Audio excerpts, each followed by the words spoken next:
started here, ladies, gentlemen, and esteemed guests. Welcome to What the Heck is a Westmarch? We are here to answer that exact question. But before we get into that, we're going to go down the line and introduce ourselves. I am Rosie Bodett, a TTRPG performer, producer, and storyteller. I will be today's host. My name is Siwa Pyra, and I am a TTRPG performer and broadcaster. My name is Emma Sandin, and I'm a TTRPG player and also a lore keeper. My name is Abby Whelan. I am a TTRPG performer and lore keeper.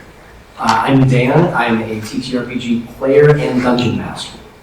Hi, I'm Rena Arns, and I am a TTRPG player. Excellent. And we all together are going to answer that question, what the heck is a Westmarch? So, we will get started. A Westmarch or Westmarches campaign is one where there's no set player-based schedule, even DMs, but does follow a cohesive, if loose, story. It is meant to pull from a pool of players, so like in ours, for example, we have 20, and then as people are available, because we know what the number one BBEG of any campaign is, scheduling! So this is meant to be as people are available, hop into a party. We usually will post a mission, and whoever wants to come in, it's first come, first served, boom, you have a party. Don't have to worry about pesky scheduling or seeing who's available. It's just a matter of who is ready when.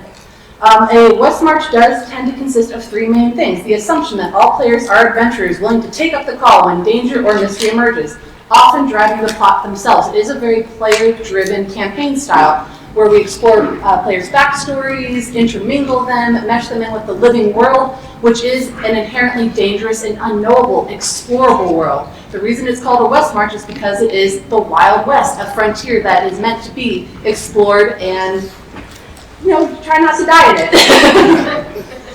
The next thing that all Westmarches tend to have is a safe zone or consistent base, whether that is a village or a guild or a town or just someplace that the players can come back home to at the end of an adventure, reconvene.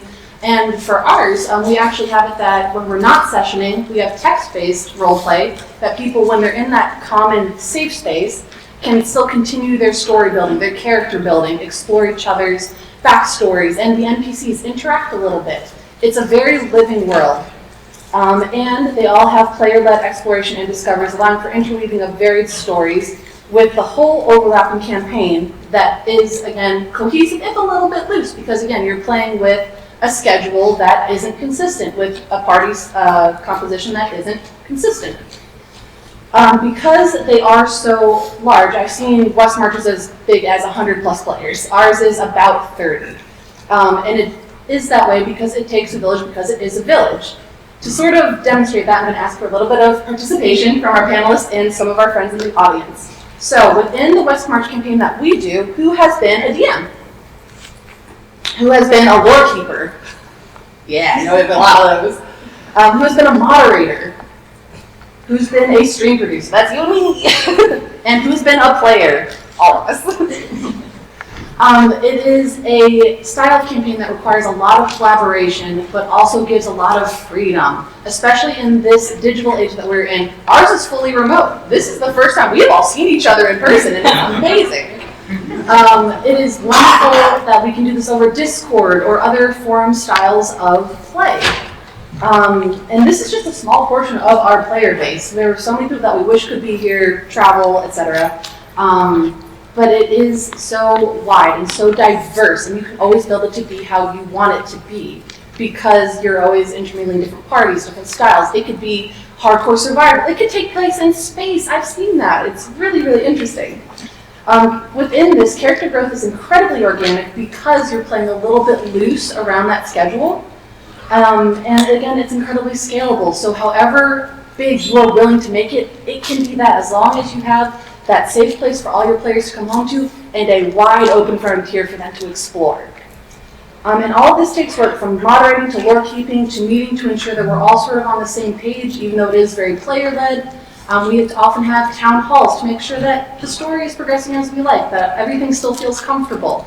It is an immense exercise in communication because you are dealing with so many people. So, with that little introduction, I'm going to ask you all some questions.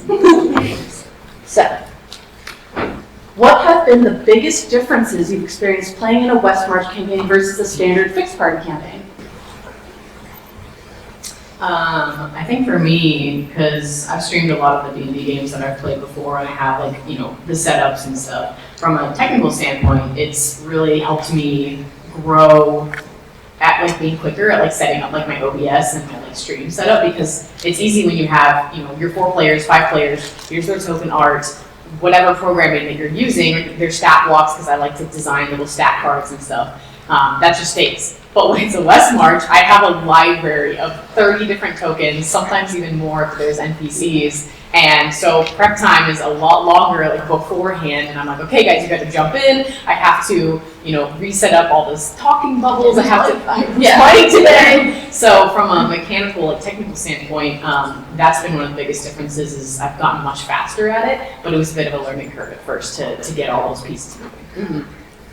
Well, I think for me the biggest thing has been like the world is so immense because we all created together. When you play normal D&D, your DM has the lore, and if you have questions about the lore, you can go ask your DM, and maybe you can help build a little part of it. But we build all of the lore. We have such an immense backstory and so many intertwined character stories that not even were intended to have been intertwined. In just a few months, we have had marriages, we have had We've had breakups. we've had like a lot of that standard part of life that normally doesn't have the opportunity to shine in regular D&D because you're an adventurer, you have to go defeat the BBEG as quick as possible or the world will explode. Yeah, I think it's the almost 24/7 RP that is the biggest difference. It really helps you ground yourself in your character a lot more, because when you aren't playing as frequently and RPing with other people, I feel like sometimes your character can be hard to build them out, but being constantly in the mindset of your character completely changes just the depth of your play, and so I think that's the biggest part. Yeah. I would say the scope is probably for me the biggest difference. In our campaign, we have 20-something characters, and I think we're up to 5 different evil organizations or groups or something like that. At least. Because so many different people are connected to different organizations or religious orders or something like that. Just everything is exponentially scaled up. And that includes the amount of work that goes in from dungeon masters and lore keepers and things like that. I mean, this is our quote-unquote home game, and we have 4 lore keepers for it. That's insane. 5. There's a And lot. we need all of them. There's one who's not here. They're doing all the work.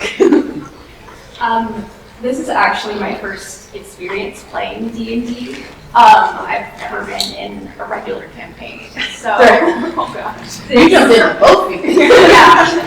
But I feel like for me, like Abby said, this has helped me really get into my character, being able to just live in my character, and also the experience of getting to play with so many people from around the world and getting to experience playing with so many different people in different party compositions, I feel has given me a really good crash course in how to play the game.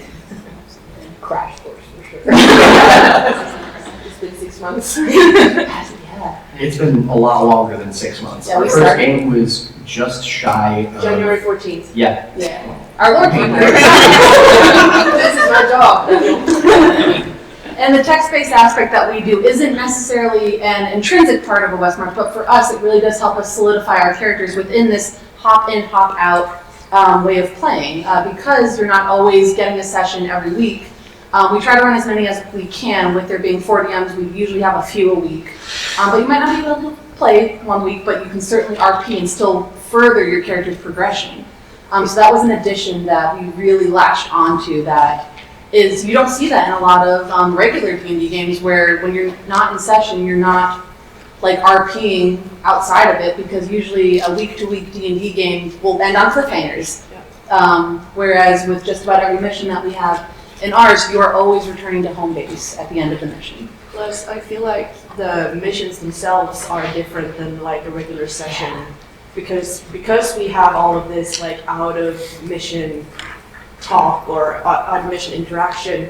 the missions themselves are a bit more condensed, I'd say, but also like longer. We play 4 or 5 hour missions, but we don't have very much of that chuckle fucky aspect. Sorry.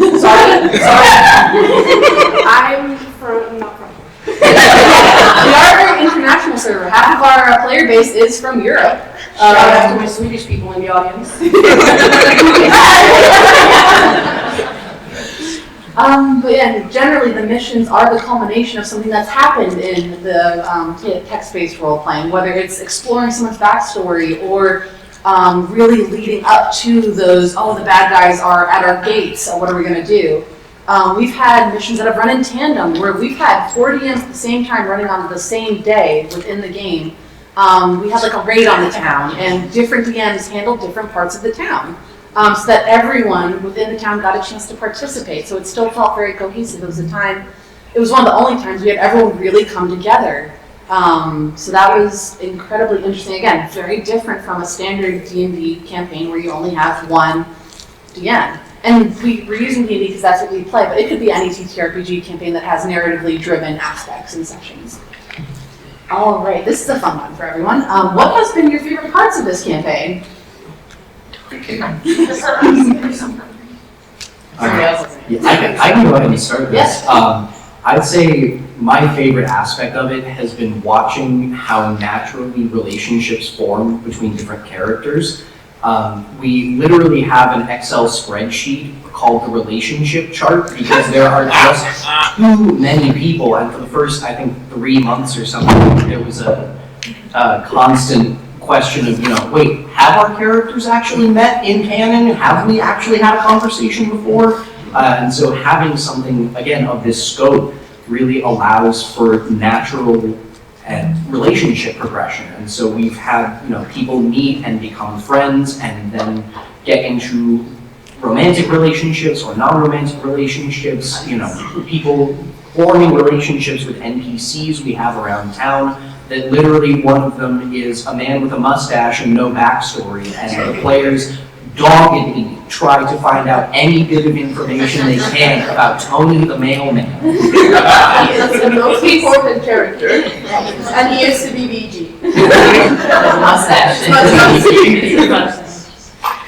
Okay, I think I have one actually. I think my favorite part has been, sorry to the DMs, has been building my very broken character and seeing all the ways that I can push them to make encounters harder to try to counter. Exception is 27.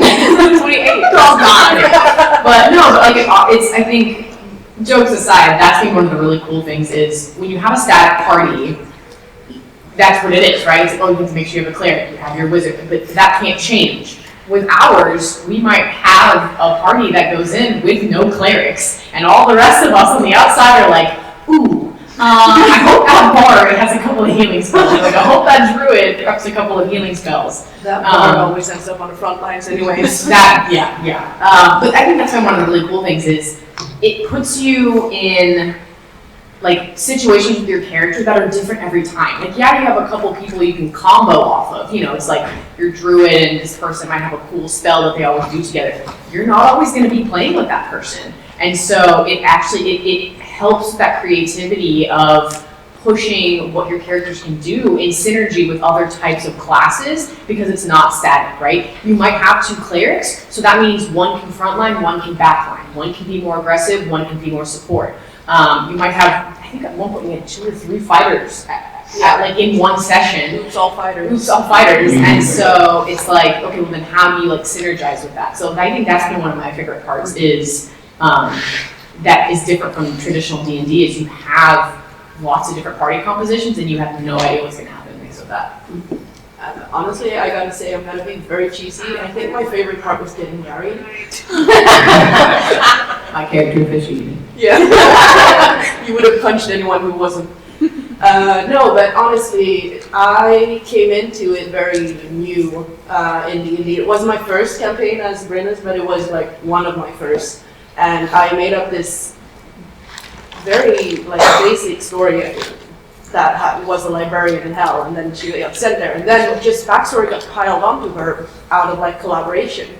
And then suddenly I had like a one-off interaction with another character, and like I like writing with this player, and we bumped off of each other really well, and that just sort of grew. And we were both European based, so we could write while these fellas were sleeping, which also helped a lot. But like, and that just grew. It was like, yeah, I like writing with this person. I like our characters interacting, and then it just grew. And the wedding itself, it was like a server event for it. We had a party, we had like an officiation, we had vows, we had everything. And that's just, I think I saved it all down. It's like 7 or 8 word pages. And that's just such a fond memory of also not just what the interaction between two people can be, but also what like events can be when a whole community gets together and are like, yeah, we're gonna do this. And we got the best wedding gifts from Tony the mailman. Thank you very much. Speaking of parties and events, I'd say that is. That's our party planner over there. Yes. Yeah, that's been my favorite thing, I think. One day me and another player were just RPing, and we're like, there was a group that was away on a mission, and we were like, hey, let's throw together a little welcome home party for everyone. And then from there, it just kind of like escalated to where at one point we planned like this entire ball for everybody in the town to celebrate an in-world holiday. And it's just so fun to get to like interact with everybody, see everybody come together.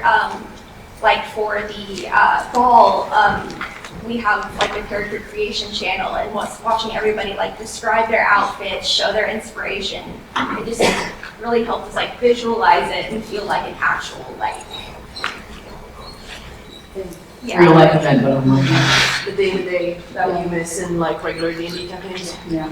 The scale of it all, I mean, because of how we have it set up, like some of our channels are serious RP channels and some are non-serious. So it's nice to have places to go to have those different things that you're able to handle on certain days. So, I mean, you would have channels where you'd be reading with RP and just like weeping behind your phone. Or you'd go into the Red Eye Tavern and it would be a pun war for 3 hours. So. I've been sitting here the whole time thinking about what my favorite thing is, enjoying your all favorite thing, and I have no answer. All of it. It has been such a unique experience. Enjoying it, again, with both feet. I said, oh yeah, I think I'll DM for this. And you threw me into a raid the first time. You're like, oh yeah, can you run this raid with me? Trial by fire. Yeah, no, it was great. I do think my favorite thing has just been watching the organic character growth, because again, we do have the basic Westmarch aspect of it where we're having these interconnected parties, or you're never playing with the same people each time, which from a camaraderie standpoint is fantastic. You get to meet people, interact with them, forge those bonds both as your character and as players. But in the text-based aspect of it that we do, it has been wonderful watching everyone grow and go through their backstories and complete their own arcs and resolve things. It is wonderful. And there have been, again, yeah, as you said, multiple times where I've been like weeping at my phone or at my computer because, one, we all write beautifully, but just because we are so invested in each other. And again, that comes from that long standing communication. We are all talking with each other. We're all checking in with each other. We have our safety tools in place that allow us to have these deep, meaningful moments without crossing lines. The fact that we can get about 25 people on the same page for a campaign is marvelous. It is nothing short of miraculous to me. And then just as a regular, like being as I am in private a teacher, and just seeing how people grow in like their skills generally. Like seeing a person get into Westmarch for the first time and hopping around the general chat and be like, I don't know where to start. This is massive. This is huge. Where do I go? And have someone reach out a hand and be like, well, if you go into this channel and just walk into town, my character will go right by you and we'll figure it out. And you're like holding hands and you're like, well, now you're new in town. You should go check out this place. And I can go with you to the shrines and show you like where you go if you're a religious person. Go to the bar, go to the sparring ring. Like, yeah, and then 5 weeks later, this person is writing like prose, prose, and it's insane to just see the personal growth as well as like the technical growth. Yeah, that is my favorite part because again, this started out. We had 2 channels, when we started out, and now we have 17 for different areas of town. Yes. And all of them are used, every single one, which is incredible. But yeah, watching that go from almost no interaction, maybe 1 or 2 sessions a week to, I think last week or the week before we had 5 sessions, constant communication in the chats. It's just been wonderful to watch it grow over this past year. To that point, what have been the biggest difficulties that you've encountered with this campaign? Talking to people that you. Getting up at 3 a.m. to play D&D. No, I do that very happily. No, but I think sort of what's been the most difficult thing for me is what Siwa said earlier, like, you have to figure out your party composition every time. You go into, like, maybe you recognize some people, maybe you have played with some people before, but there's almost always someone you haven't played with that much. And suddenly, like, there's a new party composition, or they did something to their character, or something happened in their backstory, and suddenly they're not going to use fire spells anymore. And you gotta work off of that and, like, get to know each other very quickly, because you have 4 hours, and you know those 4 hours are going to be packed with monsters that are going to kill you.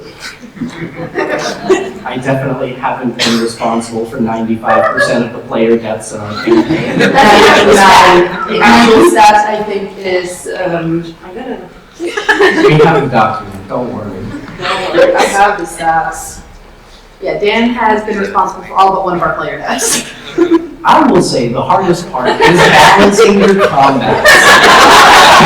But in seriousness, balancing a combat for parties that are going to be constantly changing, where you never know which character is going to sign up for what mission you post. You know, I had one that had to do with, you know, a couple of evil druids attacking some religious figures on a road, and there were a bunch of giant eagles that were also, like, being controlled by the druids and attacking them. And if nobody in the party that had signed up had the ability to fly or cast Featherfall or something like that, if there weren't, you know, answers to that, it could have been an incredibly different session. But, you know, you can have all sorts of different things happening, and figuring out what is going to work not only for the balance of that session, but for the rest of the campaign overall. You know, every so often in a normal D&D campaign, you get a magic item from destroying a skeleton with really cool looking armor, and then, oh, I'm gonna check it out and loot the armor. And then if you have 5 sessions in a week, each with 4 different characters, and each of those characters finds a new magic item every time they go on a mission, suddenly you're dealing with a bunch of level 3 characters that are punching so far above their weight class, it gets ridiculous. And so balancing the campaign as a whole, as well as balancing each individual session we prepare for, I will say has been my most difficult thing. You do a great job. I'm getting better.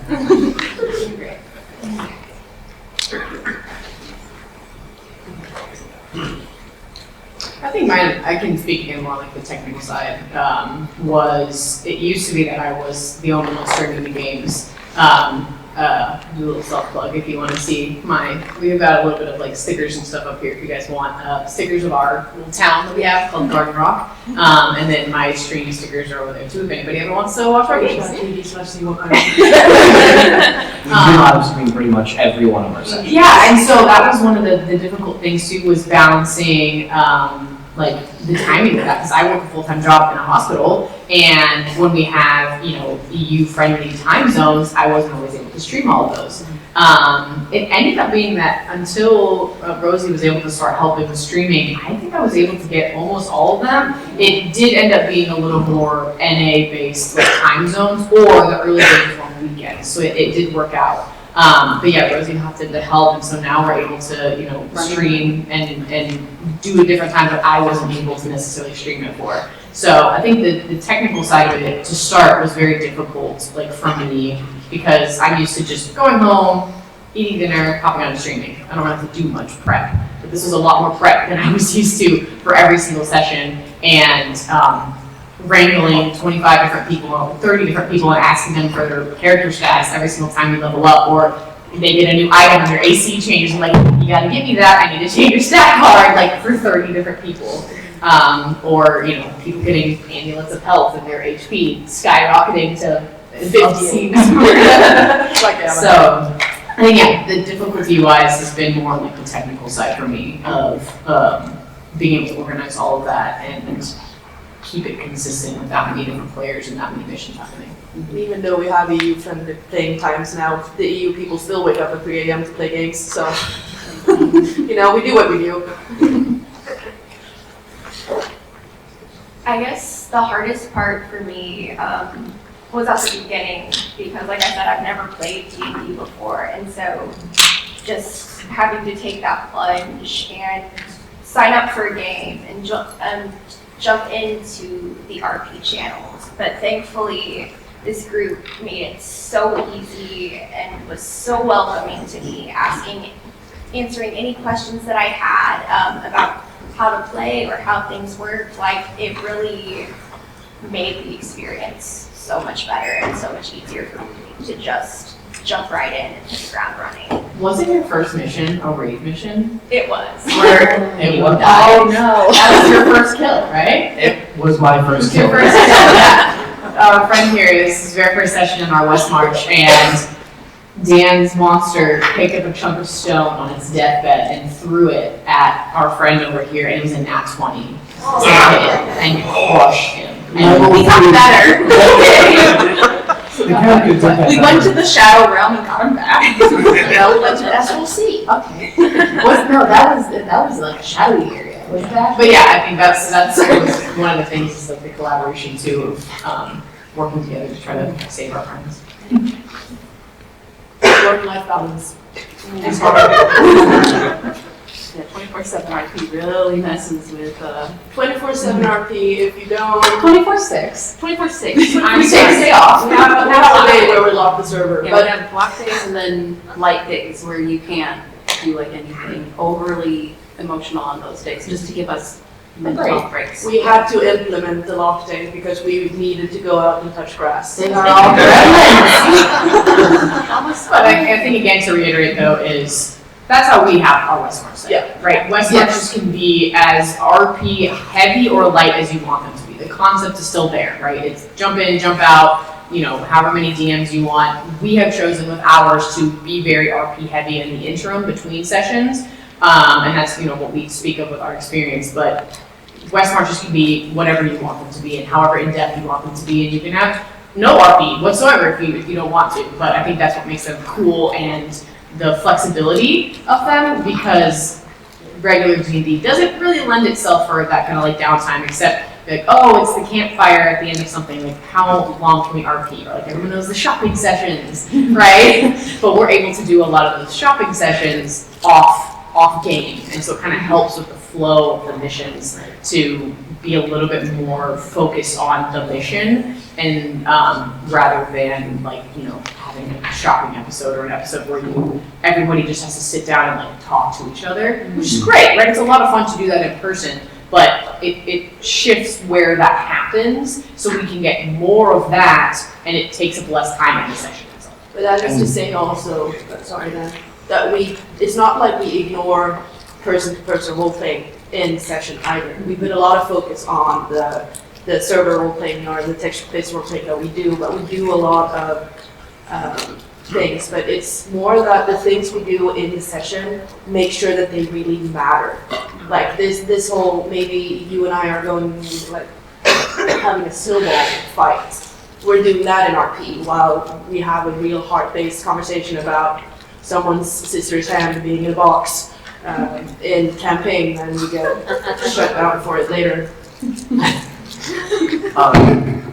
Part of the balance of the Westmarch style is the benefit of being able to kind of swap in and out between text-based roleplay and in-person sessions. One of my favorite things to do is to have a session concept, and then we create a new forum post and Discord server for it, and we start off the mission doing text-based role play for a day or two beforehand to set up the groundwork for it, do any kind of traveling that you need to, having in-character conversations, discussing strategy, all of these things that happen naturally during the session, so that once we get to the actual time that everyone has to be able to play the game, we can really hit the ground running and just get in and get right into the thick of the game, which I think allows for really dynamic and really exciting sessions, because we're spending so much time outside of the game itself in the world at large. Yeah, and that allows us to explore the heart of a Westmarch, which is that big, unexplorable wilds. Finding things that are out there, discovering things, really engaging with the environment that your characters find themselves in outside of their safe zone. For me, the biggest difficulty, and it is a difficulty in that it takes a lot of work, but it is my favorite thing in the world, data. Yes. Excel.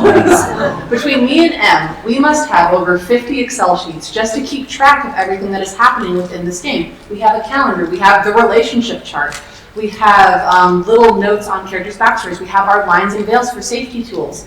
We have so much background work that goes into this to keep it run smoothly. I have a price listing for Tony the mailman so that you know how much it costs to send something from Isilra to Loudon. It is 1 gold, 2 silver. But yeah, it's all these things that help keep things running smoothly, going fast and like flowing consistently and easily. We do a lot of background work so that we're not sort of stuttering when we're in mission or in the role play. Because there are so many people, because there is so much going on, we want that to continue to flow. We want that to not have to pause. We want that to be able to be organic and grow and move on its own. We have a functional moon calendar that goes in cycles, because every day corresponds to an in-game day, responds to an IRL day. So we have a functioning moon cycle. With the functioning moon cycle, we also have a functioning zodiac. So, you know, some might call us insane. Yeah, we do play in real time, which is very fun. So 1 day real life is 1 day in game, and that aligns with our text space. So we wake up, and then we go to bed every day. We're not skipping days usually unless there's a session, and we'll pause when we do things like that. So like when we were doing our corresponding raid days, not every DM was available on the same day, so we said, okay, this 1 day in game is going to last 3 days, so that there's enough time for everyone to get their stuff done. All right, one more question for our panel. If you had a recommendation for anyone starting a Westmarch campaign, what would it be from either a DM or player perspective? I would say a clear idea for everybody getting involved of what level you want it to be. I think if you end up being on different levels with things, I think that's where even if you try to have good communication, I feel like that's where it can kind of break down a little bit. So making sure that, whoever you have for DMs are all on the same page about what wants to happen. And I think that was so great about, the DMs that we got and invited to, it was like, hey, like, this isn't just like traditional D&D, like, this is gonna be like something bigger than that, are you okay with that? Are you okay with the demands of it? So making sure that that's clear. And then from the player side too is, we recognize that we have a very RP heavy, expansive world that we've created. And so one of the things that was brought forward to us was like, hey, like, I'm a little lost. So that is what sparked our creation of like our lore keeping was, it's like, okay, that was on us. Let's make a document, let's make something. We basically have like a wiki light. We have a wiki. Yeah. That will give you that backstory and you can dig in as much as you want to. But at bare minimum, it's like, hey, like, this is what you need to know so you don't feel like you're floundering in the session. And so that's our specific example, but I think for whatever Westmarch you're gonna set up is have that like foundation there and have the expectations laid out so that way, somebody doesn't come in and feel like, oh, I wanted more, but nobody's RPing with me. It's like, yeah, well, we set this up to be RP light, or vice versa, or whatever. So I think just setting expectations and then making sure everybody's on board with those expectations really helps things run smooth. Yeah, and like to be clear, that everyone's clear on like the rules and characters and all that, because it's very easy, I feel, to think of Westmarch as like one shot central. Like there's a new one shot every day and you can play as whichever character. But the thing is, it's even though the missions could be seen as one shots, it's really a larger story about this place, this safe space, even though it's not so safe when it's been raided like 5 times. But you know, but it's a story about a community. And so having like 58 different characters pop up for every one shot, and every player like changing their character for every one shot, is making it more one shot central and not like a Western mission. It's also valid. It's also valid if that's what you want, but I think for the purpose of Westmarch, it's the focus on the wild expanse and the community around it, as apart from like singular one shots. I'd say for me, communicate. And if you think you're communicating too much, communicate more. Not only from DMs to players, but players to players. Especially with certain levels of RP, like check in with people if things are getting kind of heavy. Like, hey, are we good to keep this going, or do we need to pause and return? I think communication is just something that's very, very, very important in D&D in general. But I think in a Westmarch, just with so many people and so many moving parts, it's the penultimate thing. I would say trust and being willing to jump in both feet forward, holding each other. Just being willing to put yourself into something and being willing to be vulnerable and to be part of the experience really allows you to get something special out of it. You know, if people aren't willing to be vulnerable with each other and to reach out, and that's not, you know, the style of role play that your campaign wants to have. You want something that's, you know, very light, very happy, very jokey. You know, you can run an entire campaign based on that, but you still have to be vulnerable with people. You still have to be open. You still have to trust. And I think creating an environment and a community based in trust is the best tool for success, I think. I think I would say, kind of going off of what Abby said, don't be afraid to reach out to your fellow players and DMs, not just to check in with each other, but just to like, I guess,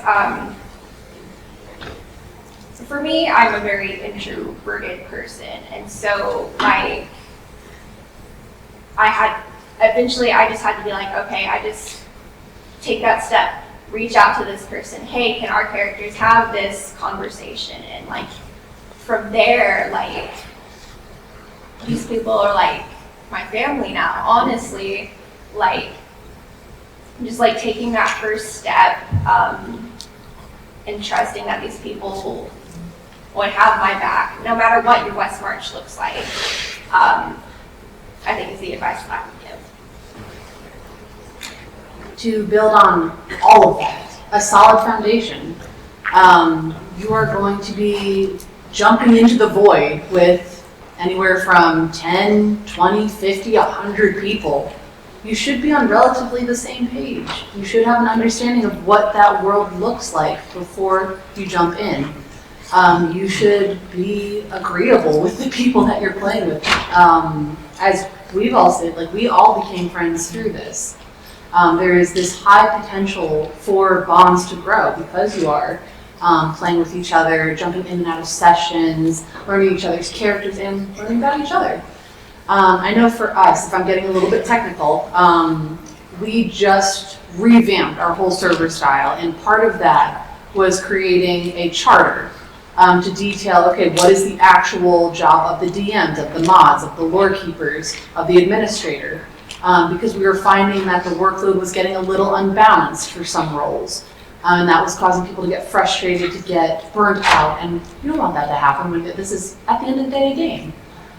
So my biggest piece of advice is set expectations from the beginning pertaining to the world itself, the play style, and how it's going to be run. It can't all be on one person. It shouldn't all be on one person. As I said before, it takes a village because it is a village. With that, I think we're going to go ahead and open it up for Q&A. If anyone has some questions, there's a microphone over here. Our lovely enforcer is going to turn that on. Line up, and we'll be happy to answer your questions with the time that we have left. Oh my goodness. Let's go. Get to preface, we had no idea we'd be in a gig of this big, so this is like really heckin' cool. And thank you all for coming out. It's good to be all here. Hello. Hello. My question is, you talked about having like your safe haven that you always return to. Do you find that you typically need some kind of like mechanism or magic item to always get them home, or do you just always happen to have your missions end basically back home, or do they even always end at that safe haven? Is my question. I can answer that one. We've had multiple sessions that have gone on for multiple sessions where we set up at the outset, hey, this is going to be a mission that is going to take place over 2 or 3 sessions. And so these are the times that that's going to be, you know, your characters are going to be quote unquote locked from roleplay as they're out of town and away. But a lot of what we do is trying to keep things self-contained so that people aren't stuck out lost in the woods for 2.5 weeks, unable to do anything with their character while stuff happens around them. Yeah, and it's what he said too, of the DM will build in like the travel period so that if there is travel, like we keep it pretty close because we're exploring an area. Like our DMs made a map for us, this blank map, and now we have we're filling in the map.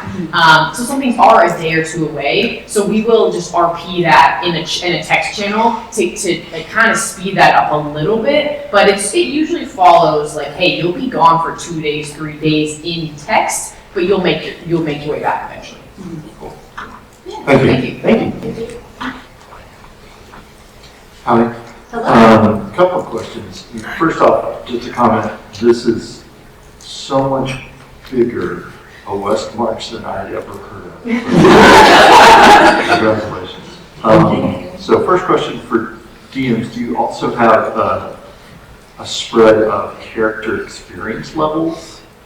Because if Bob dies at level 2 and rolls a new character, that starts at 1, but you know, Sam's going to 3, and now Sam's like, come on to the Goblin Line.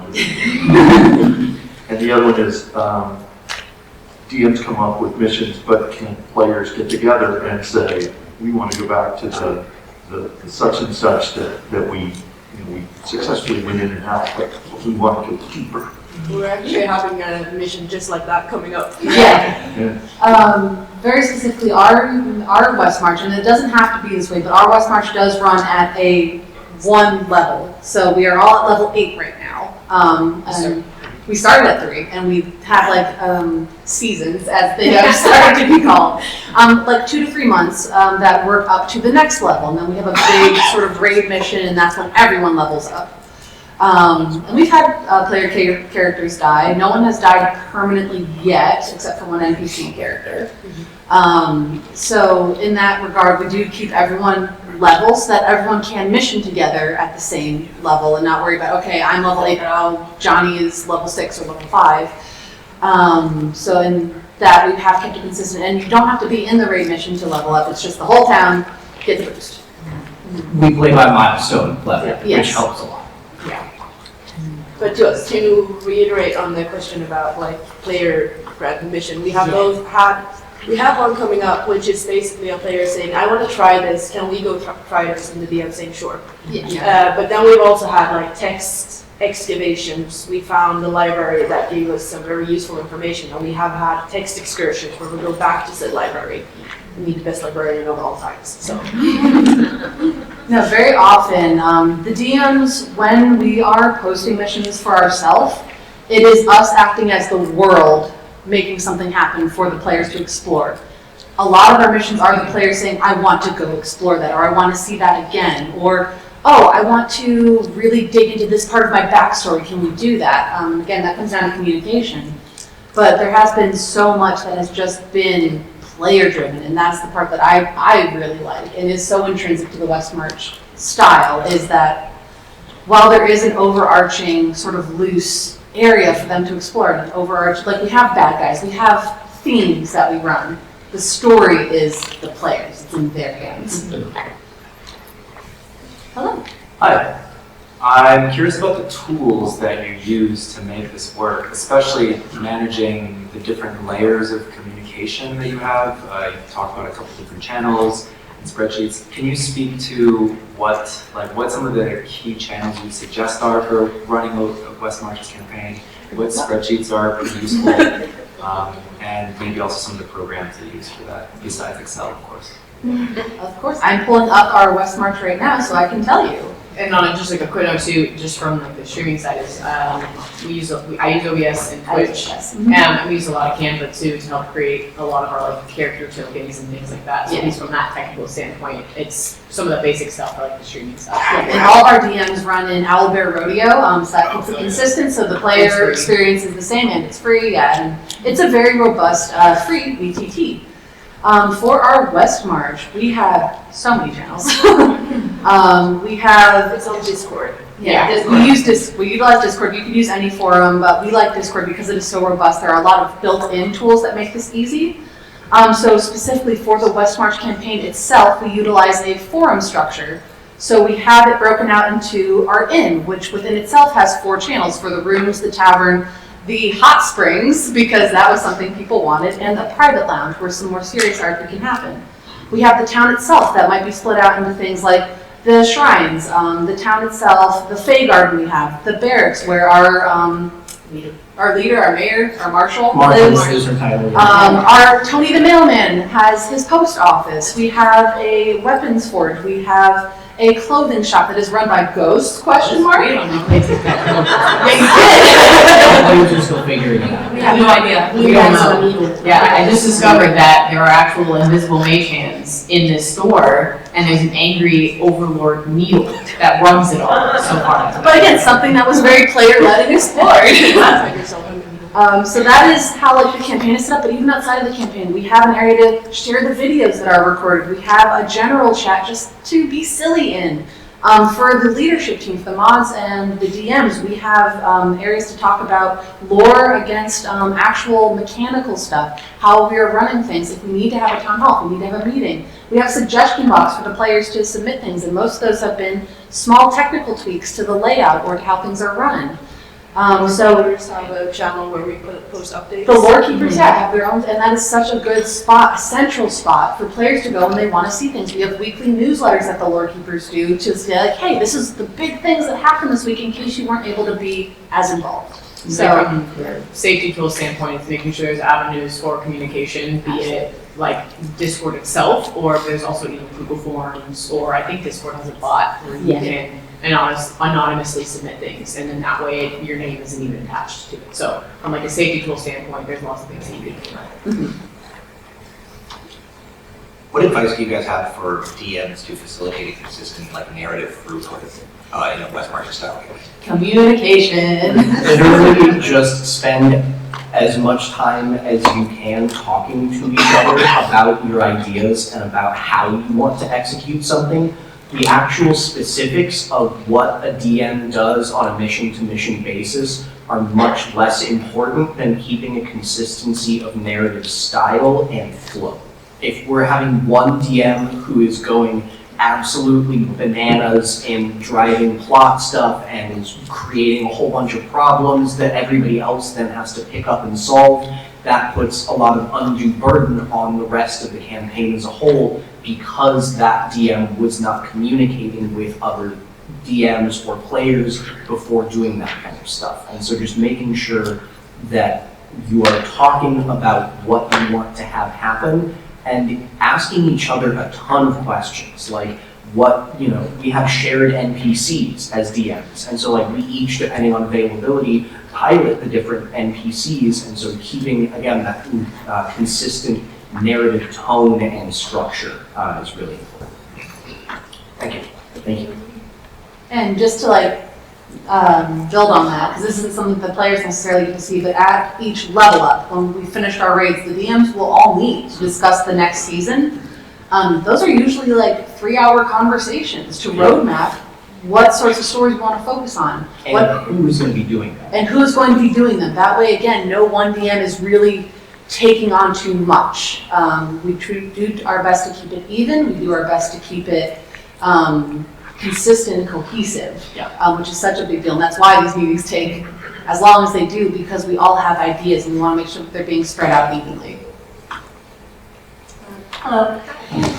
Correct me if I'm wrong, when you were talking about Tony the mailman and like the costs of like mailing things from different places, I think you mentioned places that are from like pre-established convention centers. Yes. My question is sort of like, how does that work with like how much it makes it easier to manage things, but also how like DMs will work together with like what to change or what to implement and things like that, and just sort of how that works. As our campaign takes place in Exandria. We all were just a bunch of Critical Role nerds, and so that's how it started. That's how we met. Yeah, that's how we met, and so it was at least something that was familiar to all of us. So they chucked us into Asilra, which isn't super explored, and so that kind of the overarching, it let us have our backstories from, like, we have someone who's from Westrun, we have someone who's from Tal'Dorei, you know, that at least was familiar to all of us, so there wasn't too much of a learning curve with that, but we just were plucked and thrown in the middle of, like, the wilderness, basically, in Asilra, and got some, the DMs and its sandbox a lot in it, so. Thank you. Yeah. Just a real quick question. What are you guys doing in terms of like procedures for travel? You're doing like hex crawling, point crawling, anything like that, or is it just sort of like a hand wavy? Our map isn't that big. The entirety of the Utrecht Weald where we occupy the campaign is, I don't know, maybe 30 miles across, something like that. So the actual scope of the campaign itself is fairly small, and I think at least we have benefited from that because it allows us to really dig in deep and develop the towns that we populate, or the locations, the temples to prime deities or villain locations, things like that. We really get into the nitty-gritty of it. So we don't do a whole lot of hex crawling and things like that. It's a lot of the time, a survival check for X number of hours of travel, rolling on travel tables if it takes more than a day to get somewhere or stuff like that. I think we're in the top right corner of the map. I think when we got to the bottom left corner of the map, we were traveling for like a day and a half. Yeah. So it's not a very big area. You could have a big area and do stuff like hex crawling. We have a pre-established, like we have Exandria, but also I think Westmarch itself works really well to like, this is a town. You are in this town. You don't know what the fricks around it. Find out. Like that's a basic start for Westmarch. It's the wild unknown. So we have our sandbox as like outer things, but we have no idea what's in the forest. There's a creepy labyrinth there we have to explore at some point. Sometimes there's 50-foot long cats with dog horse mounts and We don't like those. scales. We don't like those. Thank you. Thank you. What kind of adventures do you do in each session, and how do you scale them such that they don't balloon out of hand and you can keep them down to about like 1 or, like you said, 2 or 3 sessions? Ooh, we actually have a ranking system for our missions, which makes it very easy for players to know if this is going to be a super deadly mission or skill-based, like helping Tony the mailman rebuild his post office. I have found myself as a DM, and you can speak to this as well, that relatively in session, I might have to adjust maybe hit point values on a creature, because the adventurers are like rolling that 20s and did 150 points of damage in one go. And I'm like, oh, okay, maybe we just bump that up a little bit. It's so variable because the party is variable. I found myself going to a lot of sessions with a loose idea of what they might be exploring. They're ultimately going to decide where they want to go. So we try to keep in theme with those rankings. We use like S tiers are most deadly, then A, B, C, D, E. We try to align with that throughout the mission. So again, if someone is knocking out creatures left and right, it's meant to be in A tier, we might start bumping up or adding in beefier monsters. So the missions tend to act a little bit invariable. Yeah. I think generally along those lines, when changes need to be made, it's pretty evident from a DM perspective when you come upon a situation and I mean, I remember we had a mission that was going to an underground town to try to stop a bunch of automatons that had been wildly out of control. And our party composition was 2 paladins, a monk, a sorcerer, and a bard. And nobody was good at investigating things, nobody was good at puzzles. The highest intelligence in the entire party was like 13 or something. And so what was supposed to be a fun puzzle mission suddenly turned into an incredibly stressful countdown where there's an army of wild automatons chasing us down because our paladin's armor kept clanking. I'm sorry. My character is a fiery sun kid. We weren't being stealthy. I understood that. But finding the balance of between which party and which characters are actually taking part in the mission. You know, when you've got 3 paladins in one party, you have to have a whole hell of a lot of hit points on your bosses. It's just a kind of a necessity. Or they have to have some kind of way to mitigate smite crits.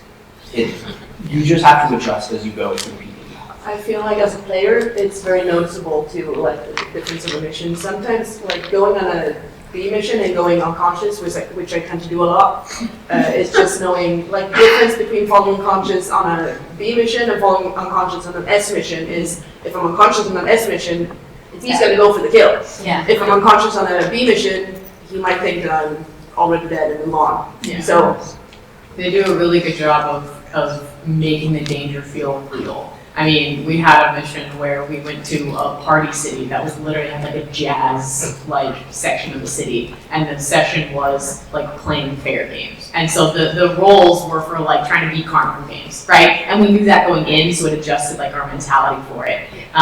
Versus most of our raid missions are beat at S rank. And so you sign up like with the risk that your character could die. And so that's been, it was, actually I think that was a request. We implemented it pretty early on, but it was a request like from players of like, how do we figure out the difficulty of like what we're signing up for and the gravity of what we're signing up for. So one of the questions that I'm trying to keep it shorter, you're using a lot of jargon. You're using a lot of words that don't make any sense to anyone outside the group. Yes. What is a lore keeper?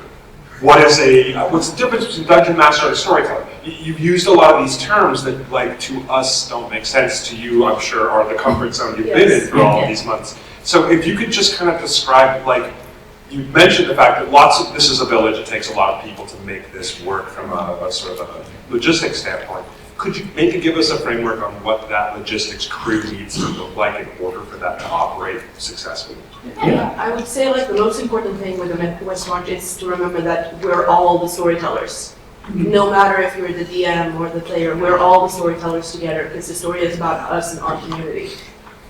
Having the differentiation between like the dungeon masters are the ones who are in charge of the world at large, who create and drive the major plot elements, the ones who are responsible for tending to character backstories, for making sure that safety tools are being implemented and followed, for the general care of the campaign. A lore keeper is a volunteer position, but someone who is intentionally keeping note of everything, of dates, of times, of backstory stuff, of what is known by the player base as opposed to what is known just by the characters themselves, because that information needs to be differentiated. And we have our lore keepers are players, so we don't have the pretty information that the DMs have. The lore keepers are just also players. They are our scribes, more or less. Yeah, we read everything. Yes. We have 4 dungeon masters and 5 lore keepers, as well as 3 mods for a community of about 25. I would say you don't want to have more players per dungeon master than 5, really. Getting anything outside of that starts to get really tedious and stuff starts falling by the wayside and you're not able to really get the attention to detail for everybody. I think we have time for one more question. Yeah. And we can hang out after. Yeah, we'll hang out after, yeah. So keep your questions. Well, first, thank you so much. It's so interesting and so inspiring. My question is about the system, and like, I understand the Westmarch concept is system independent, there's a lot of different things, but I'm curious about pros and cons of D&D 5th edition. Are there parts where you feel like it helps the concept, Is it ever in tension with some of the things you're trying to do? I'm just kind of curious about the pros and cons from your perspective. I haven't ever played 5e, it's the only thing I've ever played, so I think it's great. But I think so. DMs, I think our DMs have played other things, so they're probably better quick. To answer quickly, because we are at time, I do like that we all come from a place, I mean, Brandon, this is your first one, but a lot of us came into this knowing D&D, so it was very easy to adjust to that, build into it. I could see it working exceptionally well with a more narratively driven game. Maybe something like Power by the Apocalypse, where there isn't as much, Daggerheart, I could see it being where you're not rolling as much, but really going with that narratively driven stuff. Yeah, but it's fun because we have a Discord bot that rolls dice like in stats for you. And they're so mean. It's a mean bot, but yeah, so it allows us to have open rolls like while RPing. So like if you're trying to hide something from your player, your fellow player, like oh I'm lying about this, and someone's like can I insight check that? You roll with the bot in the server, so everybody can see it, and we flame each other a lot of times. I'm like ooh, that's that one. The bot hates me. You're getting nothing out of that. So we use a collaboration, and that helps because Avray, the bot, can do 5th edition. It can do other things too. But anyway, thank you all so much for coming. We're going to be sticking around for a little bit.